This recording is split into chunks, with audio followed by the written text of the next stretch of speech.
Hello বন্ধুরা, তোমাদের সাথে একটা কথা শেয়ার করার জন্য আসলাম। আজকে আসবে আমার একটা পার্সেল। তো আমি তো খুব এক্সাইটেড, আর আমি যখন বেশি এক্সাইটেড হই তখনই আমার পার্সেলে কোনো গণ্ডগোল হয়।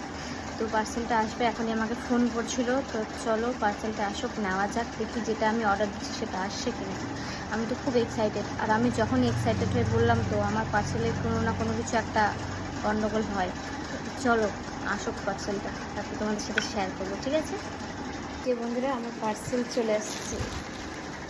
দেখে তো মনে হচ্ছে যে সেম সেম। এবার খুলে দেখি। হ্যাঁ চলো। এই যে প্যাকেটটা খুললাম, যেটা দুটো বালিশের কভার, দুটো বালিশ, আর এই যে চাদরটা। এখন মিঠির পাপাকে দেখাবো, তারপর আমি খুব একটা বুঝি না যে কাপড়টা ভালো কি না। এই যে দেখো গাইস, লাইটটা জ্বালাই দিই।